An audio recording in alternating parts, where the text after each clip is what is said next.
So let's take a look how these various factors are going to ultimately lead to fatigue development within the muscle itself.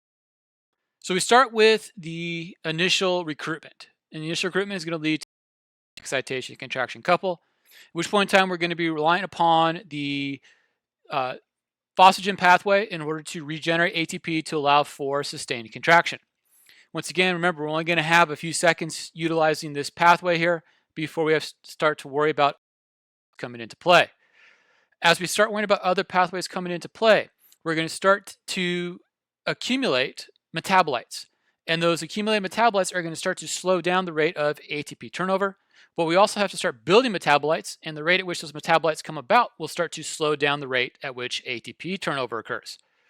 We start having tissue-specific responses based off of time under tension, leading to tissue-specific damage.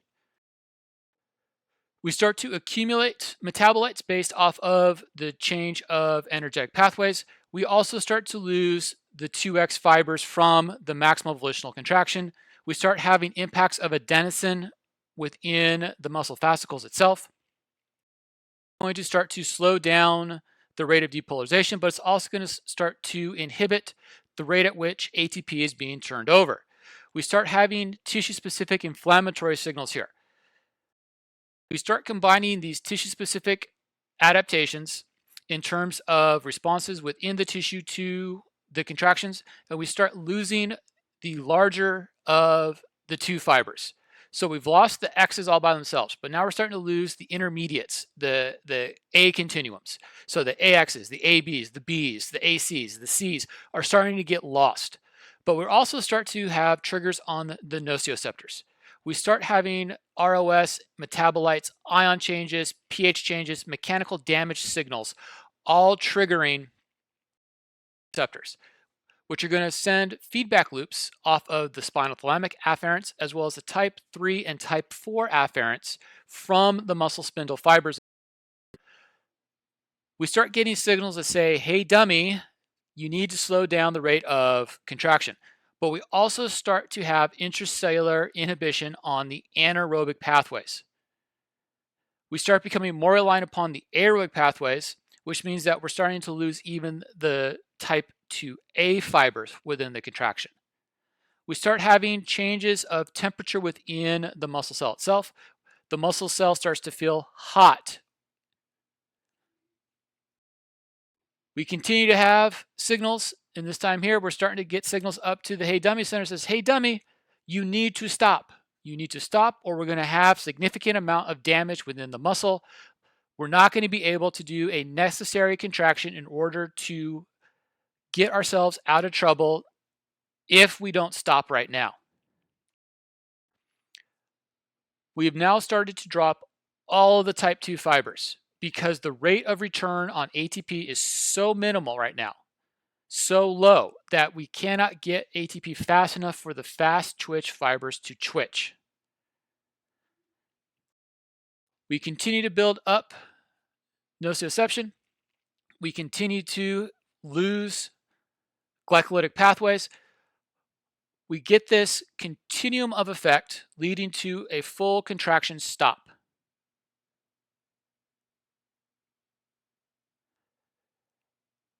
This part of the contraction stop is all cortical. It's all, can I keep the signal going or not? And this is where we start having the central drive impact on muscle contraction coming into play. That is, can I send additional excitation down the motor neuron in order to pull in those fibers that don't want to contract?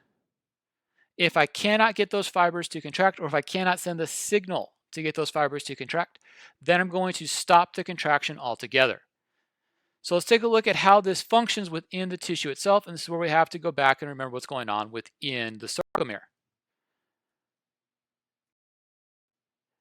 And so remember, when we have our pattern of contraction, we have our typical start with the relaxed, get the filaments to slide across each other until we get to full contraction. Now, the other thing that happens is that we're going to have a central pattern of recruitment within the muscle. where the muscle is going to be recruited from the center of the muscle out. And so we start with our relax, and all of a sudden we apply resistance load. So we now start to pull muscles into it in order to increase the tensile strength. And we start to contract, building up mechanical force, building up strength via a concentric attempt to shorten the muscle. Remember, the initial phase here is all eccentric, even though we're attempting to do a concentric force. And we keep building up tensile strength in an attempt to overcome the resistance that we need to move. And the muscle is going to continue to shorten as we start to pull in enough of the muscle fibers themselves in order to create a large enough change of mechanical force to develop enough strength to overcome the resistance. Eventually, we get to the point where we have the maximal level of contraction necessary in order to meet the resistance load that is being applied.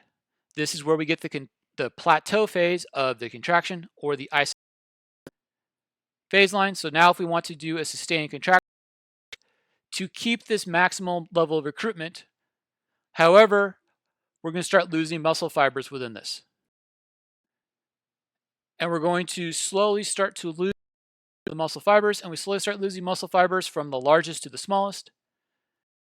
Start having this lengthening effect that goes on until we now have to undergo refractory in order to allow for the muscle to be recruited once more.